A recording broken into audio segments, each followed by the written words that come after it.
Bem-vindos a mais um vídeo do canal Conhecimentos da Humanidade. Ele ainda vai deixar a gente surdo. Mas tem que fazer, pô.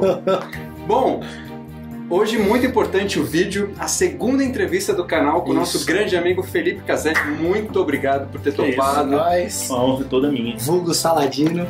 Vulgo Saladino. Nos conhecemos no simpósio de 2016, foi uma grande honra te conhecer. Eu já perdi as contas de que eu conheci. Simpósio, enfim. Sim, foi muito bom, a gente almoçou junto, conversou sobre... Foi bem maneiro. Conheceu no terceiro simpósio, que foi acho que em 2012 ou 2013, não foi? Terceiro simpósio 2013. Aí depois 2014 não teve. Eu voltei em 2015 e 2016. Boa. E hoje então a gente vai falar sobre magia do caos. Então roda a vinheta.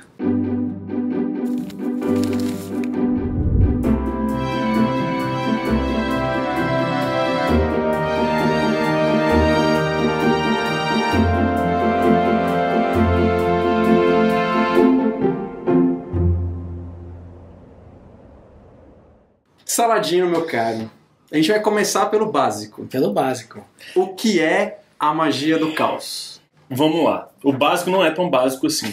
Tá? Eu costumo dizer que é muito mais fácil falar do que não é magia do caos do que é magia do caos. Principalmente porque, para cada pessoa que estuda magia do caos, para cada um que você for perguntar o que é magia do caos, é capaz de você conseguir uma resposta completamente diferente. Tá? Assim, na teoria, magia do caos é uma vertente, uma forma, um modo de compreender a magia que surge com o pilar fundante, né, que iniciou esse movimento. Foi o livro do Peter Carroll, o Liber Null, né, que foi lançado em 1978. Então, um sistema mágico mais novo. É contemporâneo. E, inclusive, a meu ver, é o sistema, né, a compreensão de magia que mais se alinha ao espírito do nosso tempo, né? O nosso zeitgeist, né? Tipo um lance mais prático. Mais de dia a dia, mais aplicável no dia a dia. Eu acho que todo sistema mágico, toda magia, ela é aplicável. Todo sistema é aplicável no dia a dia. Tipo aquelas saudações de Ra no meio-dia que você vai lá, honra. Imagina você no meio do trabalho, você levanta meio-dia. Dá licença aí, galera, preciso fazer um negócio aqui. Ra, grande Ra, Deus Ra. Se você tiver tempo pra isso... Funciona, mas não é tão prático. Mas né? se você tiver tempo pra isso, dá pra fazer. Dá pra fazer. Agora, enfim, mas eu me refiro especificamente mais à questão da virada pós-metafísica no pensamento ocidental, né? Então, até um determinado momento, até século XIX pelo menos, você ainda tem uma forte presença da metafísica no pensamento ocidental, que é principalmente naquela ideia de que existe uma realidade objetiva, né, que está lá, que funciona a partir dos seus próprios mecanismos, suas próprias características, e que cabe a nós nos lançar até essa realidade para conhecê-la e entender como ela funciona. Né? Então, toda magia, também como um produto do pensamento ocidental até então, ela é uma magia que é orientada para uma entidade ou várias entidades ou uma realidade que está objetivamente posta fora do indivíduo. E o pensamento pós-metafísico é o pensamento que já não está interessado com a objetividade de uma realidade, né? E muito mais interessado com o sentido que uma determinada compreensão de realidade tem para o indivíduo. Você diz que, então, em vez de ser uma coisa mais voltada para o externo, é trazer isso para dentro de si. Também. Mas uma coisa que não é tanto uma aposta, vamos dizer assim, uma confiança numa realidade exterior, mas muito mais no sentido que o indivíduo dá à realidade que ele consegue experienciar. Baseado no prisma dele. No ponto de vista dele. Baseado no seu... Porque o grande barato é o seguinte, que isso está presente na magia do caos de maneira muito, muito forte. E aí até existe uma discussão aí sobre até que ponto o indivíduo é mago do caos, até que ponto ele é apenas um mago eclético, quando ele, na verdade, pratica magia misturando vários sistemas.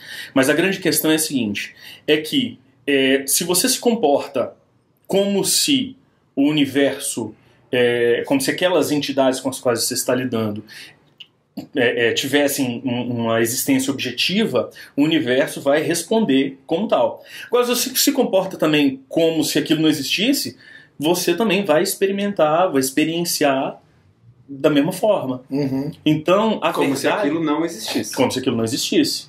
Então, a verdade não está num conceito. A verdade está na experiência. O que você experienciar como verdade vai ser verdade.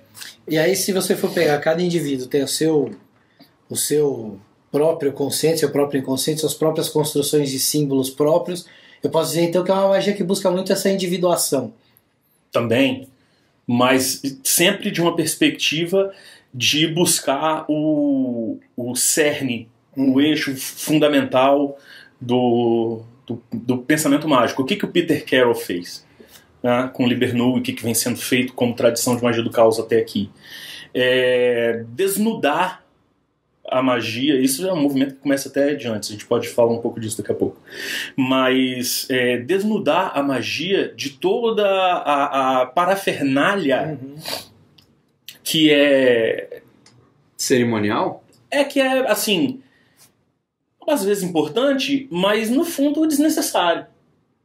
Você não precisa de toda aquela parafernália cerimonial para fazer magia. Não. Não precisa.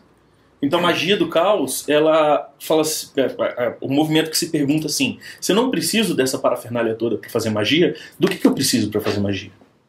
E aí você vai descobrir o que é o aspecto fundamental. E a partir daí você pode montar o seu próprio sistema e a sua própria maneira de conduzir os processos mágicos. Então aí daria pra gente falar que não tem uma egrégora funcionando. Existe uma egrégora de magia do caos, vamos dizer assim.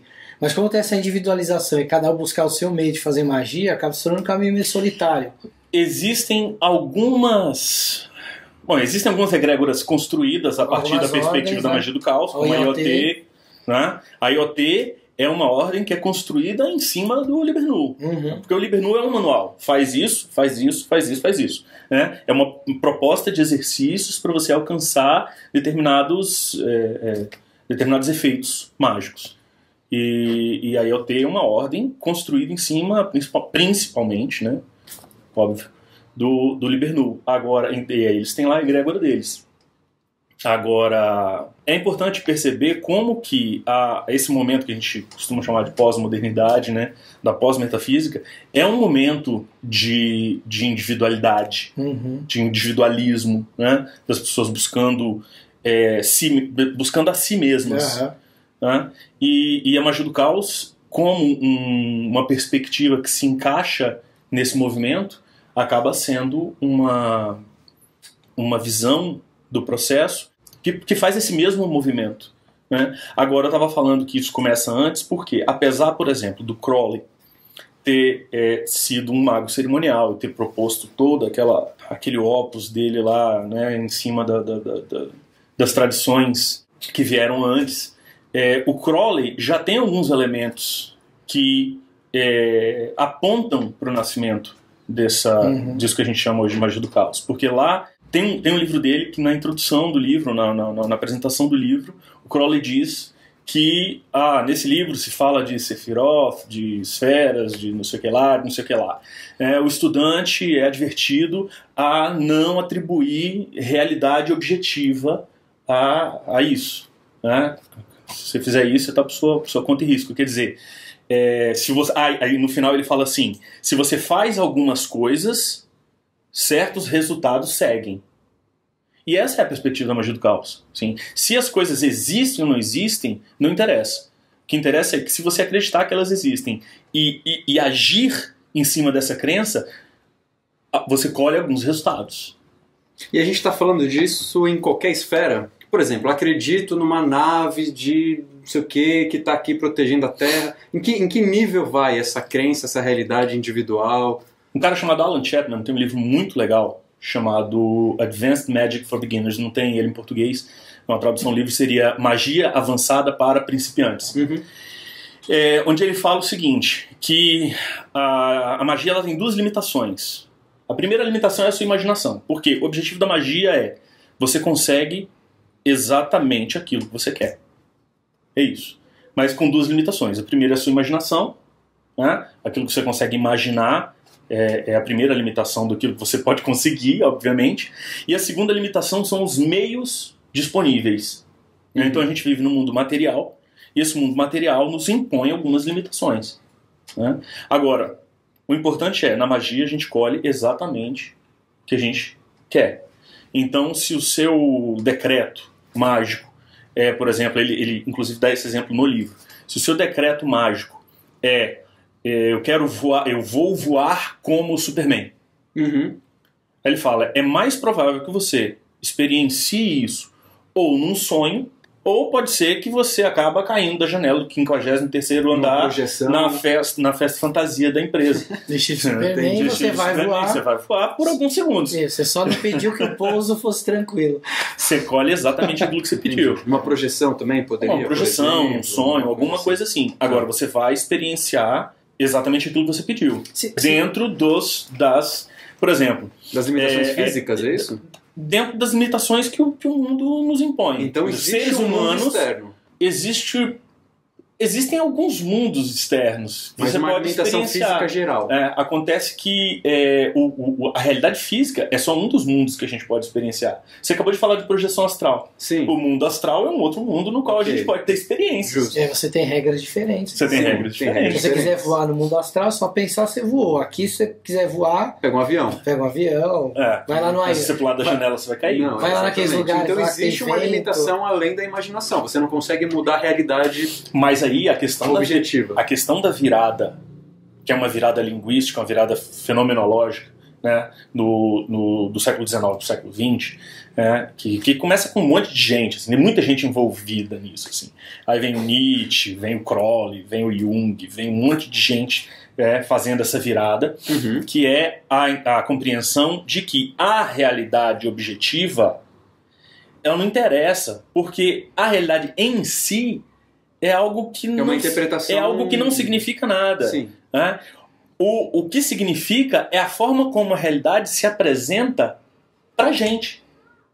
E essa realidade se apresenta pra gente de alguma forma que a consciência está envolvida na apresentação do fenômeno. A fenomenologia diz assim, consciência é sempre consciência de alguma coisa. Né? Então, quer dizer, sempre no momento em que a realidade aparece pra gente, já tem uma intenção nossa voltada, orientada para essa apresentação da realidade. Ou seja, a nossa intenção ao buscar uma realidade já condiciona o aparecimento dessa realidade para a gente. Como se a gente já esperasse aquilo, né? Já tivesse são as coincidências. Já estivesse se preparando para aquela realidade. Eu não diria nem se preparando ou como se a gente... É como o Robert Anton Wilson, que é outro cara que dentro da magia do caos tem tomado em alta conta, ele fala em túneis de realidade. Nós estamos sempre dentro de túneis de realidade, né? O lugar onde a gente nasceu, que cresceu, as pessoas com as quais a gente se relacionou, as coisas que a gente estudou, que a gente leu, tudo isso cria um universo de possibilidades de percepção da realidade. Então a realidade como eu a percebo é completamente diferente da realidade como um chinês taoísta percebe, sei lá. Eu acho que entre nós três aqui, a gente já pode falar que nós três percebemos a realidade de maneira diferente. De maneiras completamente diferentes. Então o que é a realidade? A realidade para mim é uma, para você é outra, para você é outra. Existem alguns pontos de coincidência, mas mesmo assim esses pontos de coincidência não dizem nada. Porque, por exemplo, se eu pego uma laranja, o que é uma laranja? Uma laranja para o biólogo faz parte do órgão reprodutor do pé de laranja. Para o feirante, a laranja é uma mercadoria que ele vai vender para fazer dinheiro, né, para pagar as contas de casa.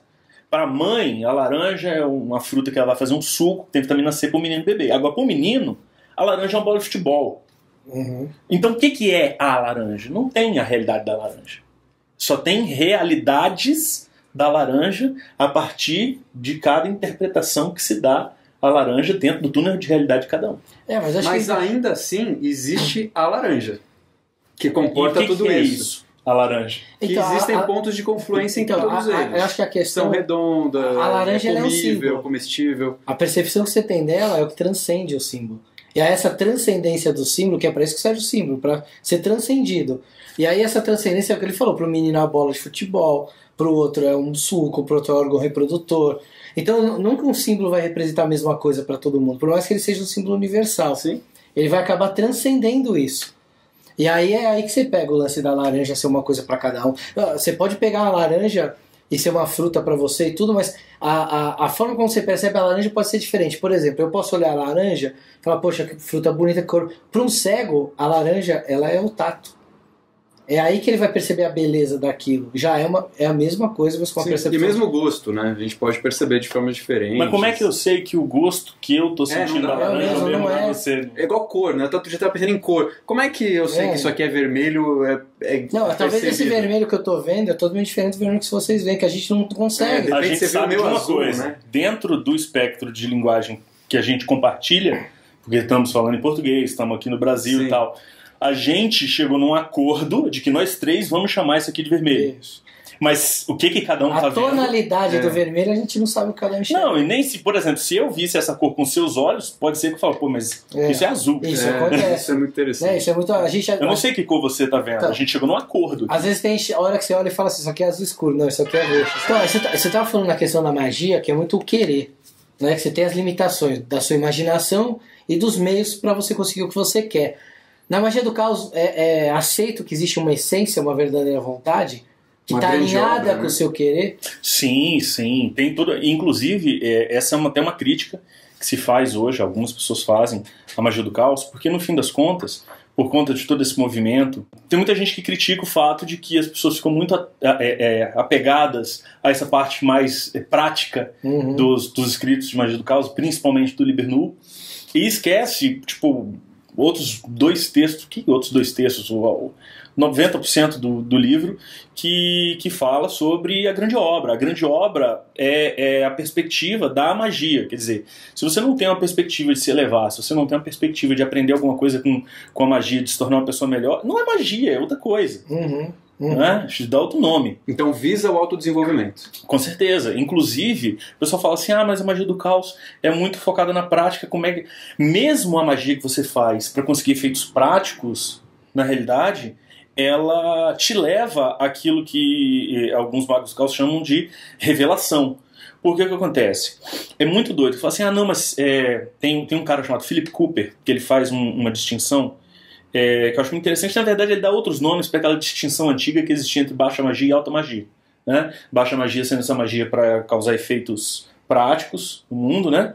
Tipo, para ter sexo, ou para ganhar dinheiro, qualquer coisa assim. Um carro. E alta magia, que é essa para... O Léo tá segurando uma risada, eu queria muito saber o que ele tá pensando. Deixa.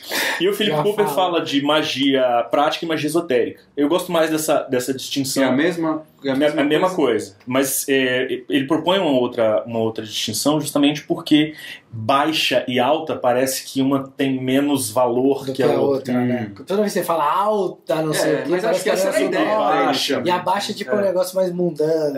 E não é isso, né? Então, magia prática e magia esotérica. E aí, vai ter gente que vai falar assim, olha, mesmo a magia prática, ela, além do efeito prático que ela te proporciona, tem uma outra coisa muito importante na magia prática, que é o seguinte: quando você faz magia para conseguir um efeito prático, e ela acontece, você começa a entender o quanto você é responsável pela sua realidade. Isso te traz revelação. Assim, então, as coisas que estão acontecendo na minha vida sou eu que estou provocando. E essa percepção você consegue mesmo através da magia prática. Né? Essa magia para conseguir um aumento, para conseguir, né, dar uma trepadinha ali, para conseguir... Você tem que tomar cuidado com o que se deseja, né? Isso como você vai moldar a sua realidade, né? Porque aí você dá, né, os ensinamentos antigos lá, o mito do gênio, vem tudo daí, né? Cuidado com o que você deseja, que você pode conseguir. O cara vai lá fazer um efeito, faz um sigilo, né? A magia do caos tem muito negócio do sigilo. Você faz o sigilo e a sua intenção é: vou fazer sexo. E aí, meu, você vai Aí na você rua, tá na boate, de bengala. vai no banheiro lá, chega um cara por trás e te imprensa no canto, seus amigos desaparecem, pronto. Você teve sexo. Você pediu, não pediu? Né? Então, bem eu acho que é bom mesmo. Tem um filme, especificar. Tem um filme que é bem bobinho, né? Mas ilustra bem isso, que é aquele Endiabrado com o Brendan Fraser. Ah, é muito legal! Que o diabo vem pra ele quer conquistar uma mulher, e o diabo, acho que é Elizabeth Shue, não é? Eu não lembro o nome dela, mas Elizabeth... é uma... Não, você, ela é linda, uma atriz linda. E ela chegou um diabo e ele fala, eu quero ser famoso. Aí ele vira um jogador de basquete. É muito legal quando ele vira um narcotraficante colombiano. Aí ele fala, não, eu quero ser muito rico. Aí ele abre assim, a porta de casa, ele tá numa hacienda, uma puta casa, e ele, buenos dias, nossa, ele fala espanhol. E aí, aí começou um puta tiroteio, ele descobre que ele é um narcotraficante. Tem um outro que já é uma outra vibe, que se chama Mestre dos Desejos, não sei se você conhece. Olha só. Mestre dos Desejos filme antigo, um filme de terror. Eu lembro disso. C, talvez, mas bem legal. Falando sobre isso também, que é o cara é um próprio gênio e ele sai pelo mundo realizando os desejos das pessoas. Então tem uma cena, por exemplo, que eu nunca vou esquecer, que me impressionou muito quando eu era criança. Hoje, se eu for assistir, vou achar tosco, com certeza. Mas quando eu era criança, me impressionou muito que ele tá para entrar num lugar e tem um segurança, né? E aí ele vai para entrar, o segurança, não, você não vai entrar aqui não. Eu falei assim, eu preciso entrar aí. Ah, mas você só vai entrar aqui passando por mim. Seu desejo é uma ordem. Aí ele transforma o cara numa vidraça, quebra e passa. Caramba. Tesão. Gostei. Prático. Maneiro. O cara ainda fala assim, você vai passar aqui por mim, e isso é uma coisa que eu gostaria muito de ver. Aí ele fala, seu desejo é uma ordem. A vidraça com olhos. Tipo o Han Solo, sabe? Carbonite.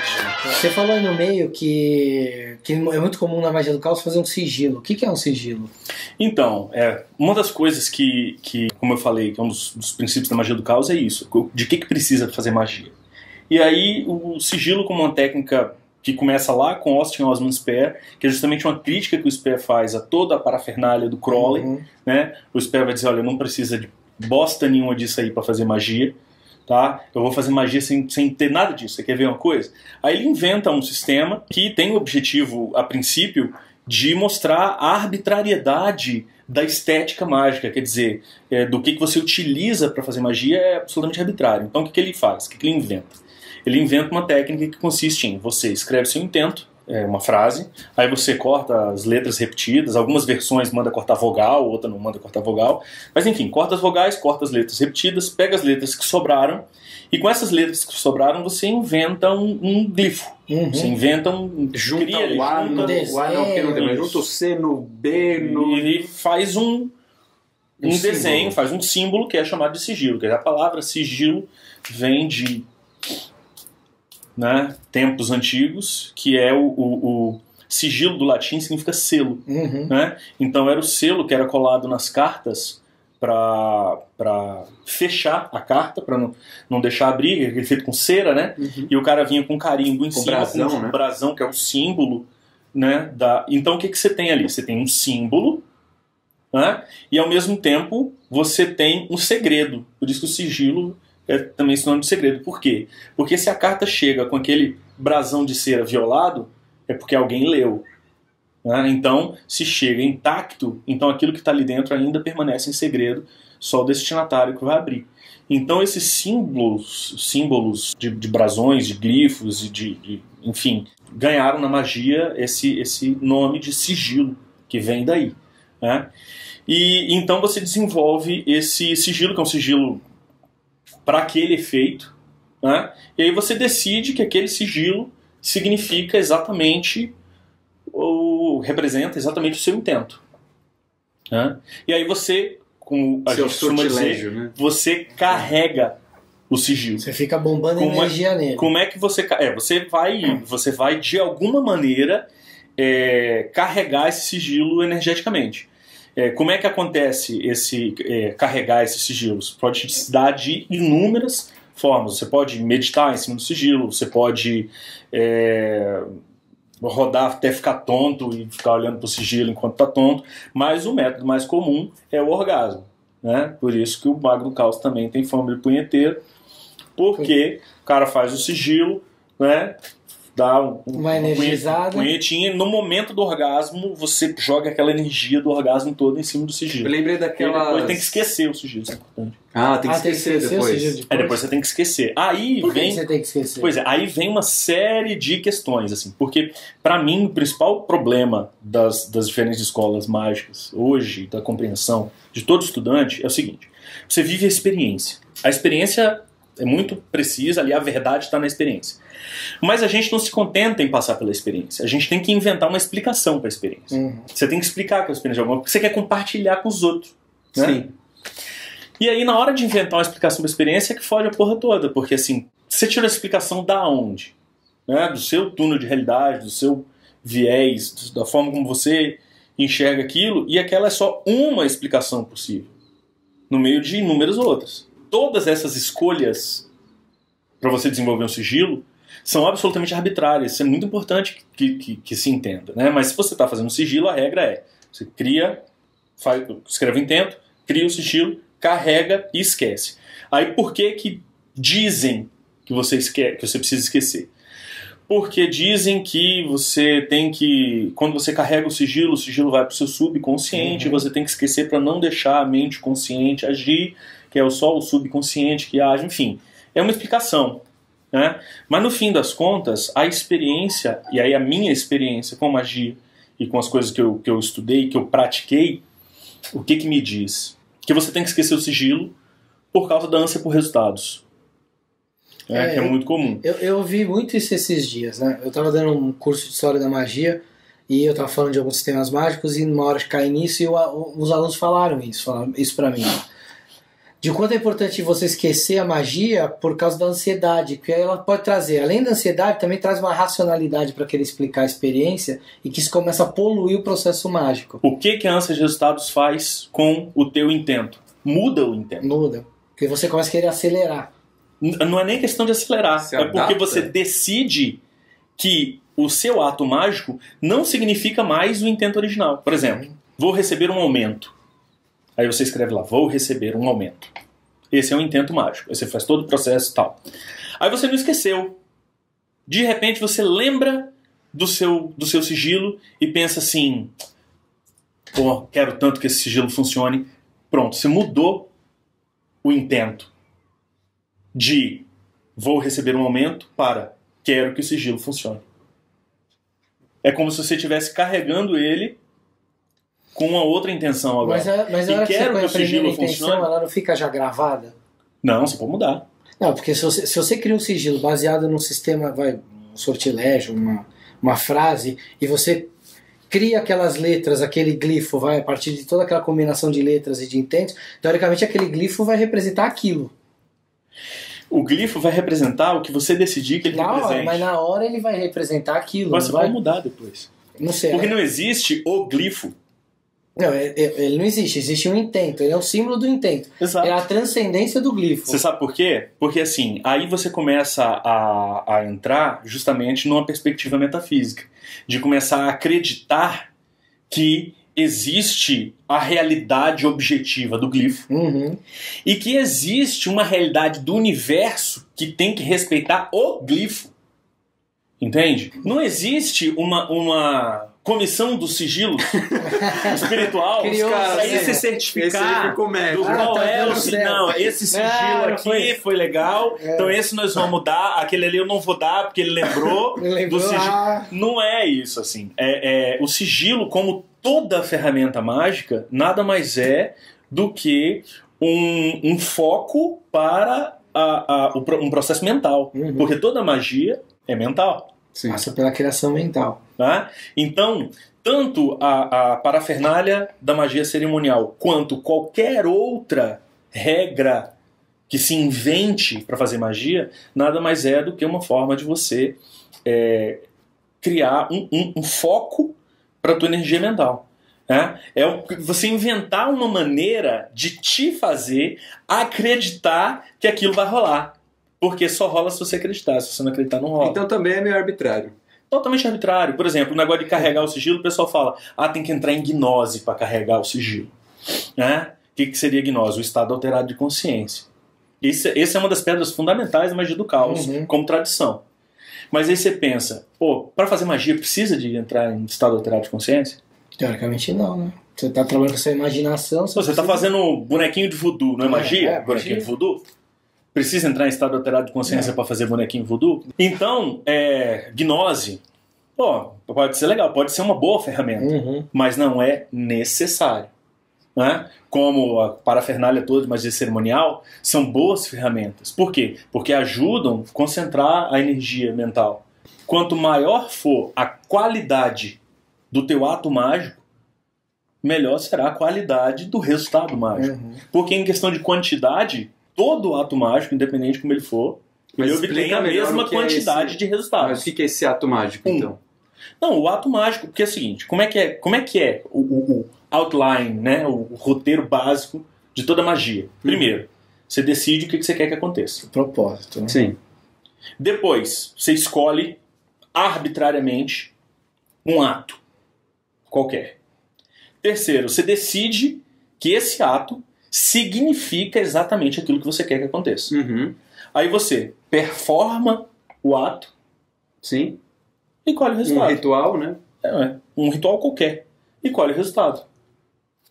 É isso. Então, o ritual pelo qual você vai passar, essa experiência que você vai ter, é absolutamente arbitrária. Né? Toda escolha de que tipo de ato eu vou passar para decidir, para experienciar a verdade do que eu quero que aconteça, é uma escolha arbitrária. Um exemplo prático. Eu quero que o meu gerente se demita.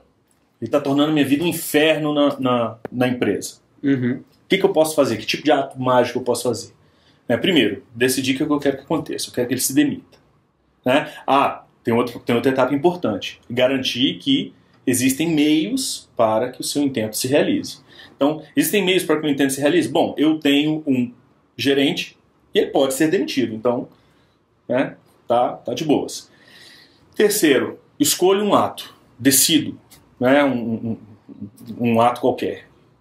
Que é aquele ato que eu vou decidir que representa exatamente aquilo que eu quero. Eu posso fazer um sigilo. Eu posso escrever o nome dele, amarrar na boca de um sapo. Eu posso soprar uma bola de aniversário, desenhar a carinha dele, estourar. Eu posso fazer um desenho com a cara dele, mastigar e cuspir pela janela. Eu posso fazer o que eu quiser. Desde que eu decida. Ou eu posso botar incenso, pegar, né, a varinha, a espada e traçar o círculo e fazer a porra toda com pompa e circunstância. Posso fazer o que eu quiser. Desde que eu decida que esse rito, esse ato, significa exatamente aquilo que eu quero que aconteça. Porque aí, quando eu experienciar o ato, eu vou estar experienciando o acontecimento, o que eu quero que aconteça. E aí vai acontecer. Mas quanto mais um rito específico, uma experiência específica foi repetida ao longo dos anos, não é mais fácil que isso converse com o inconsciente e você alimente aquilo? Obviamente não para esse caso, mas, por exemplo, para você, mudança de grau, ritual de mudança de grau, você vai entrar num nível de consciência para outro, você vai aprender coisas diferentes, ou então a colação de grau anterior, né? Você aprendeu tudo isso, agora você é um mago X. Então, tome esse ritual para você entender que você assimilou tudo isso. O psicodrama. Né? O psicodrama, por exemplo, né? O teatral ali. Quanto mais se repete, ou quanto mais fala com o inconsciente, não é mais fácil aquilo ser bombado, não é mais fácil aquilo ser investido de energia para algo realizar, enfim. O que é mais fácil ou mais difícil vai depender da capacidade intelectual de cada um. Né? Por exemplo, se eu vou fazer um ritual que envolva uma devoção a uma determinada divindade, para mim é muito mais fácil fazer um ato devocional a uma divindade que já existe e que é adorada, né, e que faz parte da devoção de algumas outras pessoas. Né? Para eu me inserir numa determinada egrégora, eu acho mais fácil. Né? O Alan Moore adora um deus romano chamado Glycon, com cabeça de serpente, que nunca existiu. Aí você fala pro cara, pô, mas esse deus seu não existe. Ele fala, claro que existe, eu que inventei. Como é que não existe? Inventei, ele é romano. Não, você tem que criar tudo, porque quanto mais complexa é a ideia, mais força ela tem dentro da sua cabeça. Faz sentido. Não é? Sim. Agora, o cara que inventou o bagulho, aí vai da capacidade intelectual de cada um. O que o Bruno também fala é uma coisa que tem outros sistemas mágicos, a questão de você bombar a magia, de você estar sempre colocando energia naquela magia, de você fortalecer o vínculo com ela. Então, de você capacitar com que aquele intento esteja sempre energizado para que aquilo ocorra em algum grau, em algum momento. E que isso, além de estar no teu inconsciente, né, de estar reforçando sempre o teu inconsciente, e aí você acaba também tomando ações, mesmo que inconscientes, para que aquilo ocorra, você tem um sistema mágico bombado o tempo todo. Veja bem,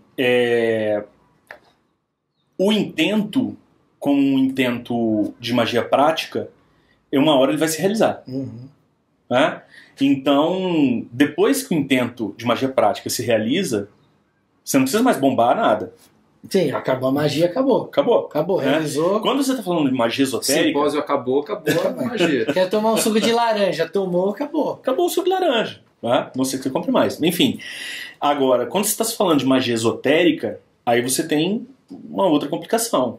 Né? Que você está fazendo, teoricamente, você está fazendo magia para se elevar, para ser uma pessoa melhor, para né, ter mais contato com você mesmo. E aí, no fim das contas, as tradições, elas são diferentes caminhos para se conseguir. Qual tradição você vai adotar para conseguir o mesmo efeito, não interessa muito. Mas é óbvio que em qualquer tradição, a prática te leva a etapas cada vez mais avançadas. Mais avançadas. Assim é a mente como é o corpo. Se você começa hoje na academia, vou fazer academia. Aí eu cheguei lá para fazer academia, me botaram para fazer o tal do supino lá, né? Aí eu deitei, o cara botou aquela barra assim, aí eu segurei na barra e falei, e aí, bota aí o peso aí. Não, pô, você vai fazer com essa barra assim mesmo. Como assim vou fazer com a barra? Humilhante, assim, né? Você não vai botar nem um pezinho? Não, pode empurrar. Fui empurrar a barra pura e não consegui nem terminar o bagulho. Que porra é essa, velho? Não, você tem que começar devagar, e dali a pouco você pega mais, aí você vai botando mais peso e tal. E a prática que vai te levando a patamares. Aí você passa para as artes marciais, né? Você tem a questão das faixas. Tá? Bruce Lee falou uma vez, a faixa só serve para segurar a calça. Pô, mas é óbvio que a pessoa que está começando hoje, que é faixa branca, ela não vai executar as técnicas com a mesma precisão, com a mesma categoria que uma faixa marrom, sei lá. Né? Então, é óbvio que existe uma evolução no processo. Agora, em se tratando de magia prática, o que conduz à evolução do processo não é tanto a insistência que você tem de bombar um determinado intento, mas a prática cotidiana de atos mágicos. Sim. Porque imagina assim, você está falando de um ato, de um ato rápido, né? Eu quero o meu gerente seja demitido. O cara foi demitido, acabou a magia. Agora, se você fala, por exemplo, eu quero acabar com um padrão que eu tenho de preconceito com um vendedor de caldo de cana. Você não vai, tipo, não é amanhã, acabou, oi, tudo bom, vendedor. É um negócio que você vai percebendo níveis e níveis e níveis de construção desse padrão. Então, talvez bombar o sistema nesse sentido seja uma forma de você ir, é o que você falou, aí você vai praticando o ato mágico. Que é percebendo por que você tem preconceito, o que está acontecendo, em que nível muito mais isso profundo, né? Isso. Aí a magia se torna a ferramenta de auxílio do autodesenvolvimento. Mas aí perceba, se você usa magia para isso, ou se você vai no terapeuta, não faz diferença. Talvez não faça, mas e no terapeuta também é um ato mágico. Não, mas aí talvez a magia mas talvez a magia vai começar a colocar um monte de vendedor de caldo de cana na sua frente. A psicoterapia também, cara. Pode ser. O Jung vai chamar isso de sincronicidade. Sincronicidade, exatamente. Que a gente também fala muito disso na magia. Pois é. Enquanto você cria um ambiente mágico perfeito e a sincronicidade vai acontecendo. Para que você possa lidar com aquela questão e trazer o autodesenvolvimento. A magia prática, ela geralmente acontece na forma da sincronicidade. Né? Você conduz um ato mágico e aí dali a pouco, coincidentemente, né? Perdi minha chave. Aí vou lá e faço um ato mágico para achar minha chave. Aí dali a pouco um amigo meu liga, tem uma chave estranha aqui dentro do meu carro, será que não é sua não? Pô, que coincidência, né? Acabei de fazer um negócio, o cara achou. Tá na egrégora católica, tem São Longuinho. Tem São Longuinho. São Longuinho. Longinos, né? É o ato mágico pra achar um objeto perdido. Você ainda paga o ato mágico energizando o sigilo com 3 pulinhos. E não dá os 3 pulinhos. Você nunca mais acha nada. Nunca mais você acha bosta nenhuma. E aí tem isso, assim, quando você tá dentro de uma tradição, é importante que você respeite as regras daquela tradição. Tem uma egrégora funcionando ali. Agora, qual egrégora que você vai escolher? Tem um código, né? Pra você se comunicar com a egrégora. Você lembra qual foi o título da segunda palestra minha no simpósio? Eu falei assim, magia não é bug, é cheat code. Lembrei. Por quê? O universo, ele funciona de determinada maneira. Né? Ele tem umas formas de funcionar. Né? Tem lá os princípios herméticos. Os princípios herméticos nada mais são do que... Então não dá para você bugar o sistema no sentido de que não dá para você simplesmente fazer uma magia para se comportar como se a lei da gravidade não existisse. Voar como super-homem. Voar como super-homem no mundo físico. Sim. Né? Agora, existe formas de você utilizar a programação da realidade para provocar efeitos que são possíveis. Como você usa a magia prática? Como o Felipe utiliza no dia a dia ou no mês a mês a magia do caos? Como que eu utilizo magia do caos? Primeiro, você faz isso, eu perdi a chave. Sigilo, oi, achei a chave, beleza. Às vezes faço sigilo, às vezes eu uso reiki para achar chave, para achar coisas perdidas. Às vezes eu apelo para São Longuinho.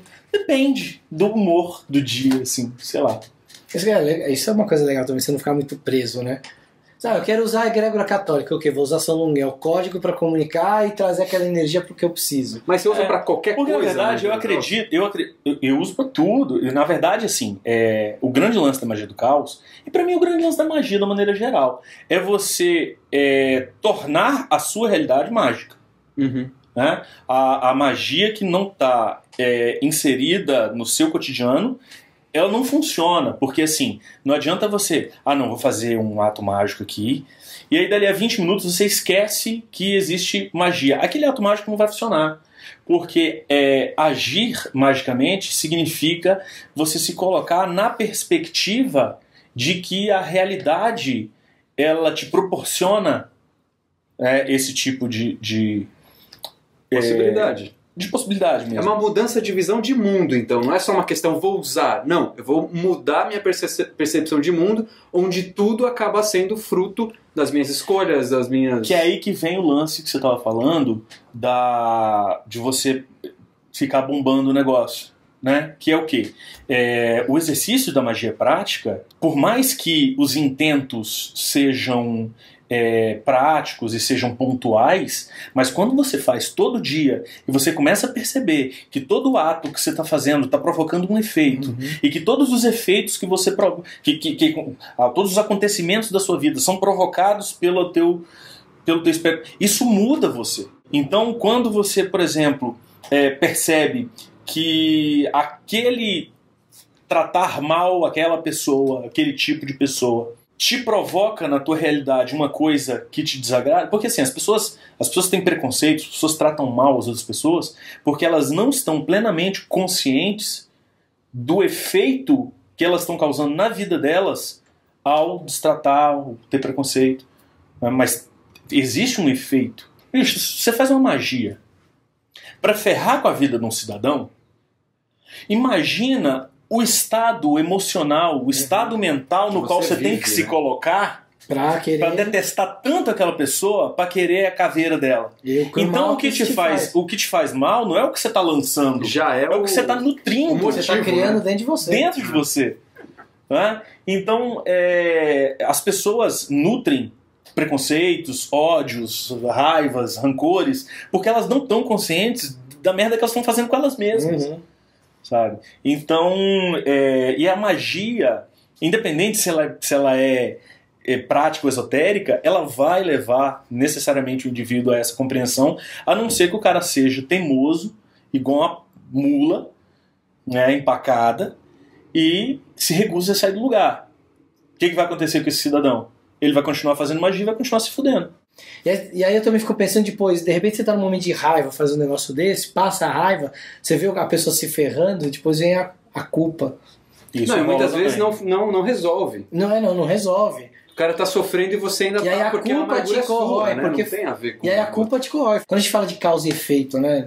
Meio hermética de causa e efeito. Você fez uma coisa, o mago ele já tem que prever qual é o efeito. E ele tem que saber se vai ser o efeito. E eu vou me responsabilizar por isso. E foda-se, é isso que eu quero. E a hora que o efeito aparecer, não olhar e falar, caralho, que merda que eu fiz. Se você quer acreditar em karma, se você quer acreditar em reencarnação, se você quer acreditar que esse tipo de coisa acontece, que é real, tipo, você tá se inserindo num padrão de crenças de um determinado egrégora e tal. Sim. Agora você pode também optar por não acreditar em nada disso e foda-se. seguir uma outra linha, uma outra tradição. Sim, é né? verdade. Você pode fazer magia católica do catolicismo ortodoxo que não acredita em reencarnação. Entende? E suas magias vão funcionar do mesmo jeito. Você vai viver sua vida do mesmo jeito. Então, acho que a gente bateu um papo legal aqui sobre magia do caos. É maneiro. Sobre magia no geral, né? Como ele trouxe muito pra magia do caos. Quem tiver interesse em saber mais de magia do caos, e aí, o que você indica? Pode entrar em contato diretamente comigo pelo Facebook, Felipe Caselli, tá lá, só me encontrar. Eu tenho uma conta no Medium, que de vez em quando eu publico um texto ou outro. Eu tenho um problema com esse negócio de escrever textos, né, para as pessoas, porque eu sempre fiz magia para mim. Sempre foi uma coisa para minha vida. Nunca fiz para mostrar, para falar para ninguém. Isso foi uma coisa que acabou acontecendo naturalmente, mas eu resisto um pouco a publicar as coisas. Mas de vez em quando tem um textinho lá, tenho todos os textos que eu já escrevi, que o pessoal ainda continua indo lá e olhando. Então a conta do Medium é medium.com/hermeticaos, porque eu misturo magia do caos com hermetismo e tal. Então, medium.com/hermeticaos, tem minha conta do Facebook e estou à disposição. Para saber mais também sobre magia do caos, através de livros, pode procurar o livro do Peter Carroll, que foi publicado recentemente pela editora Penumbra, o Libernu e o Psiconauta.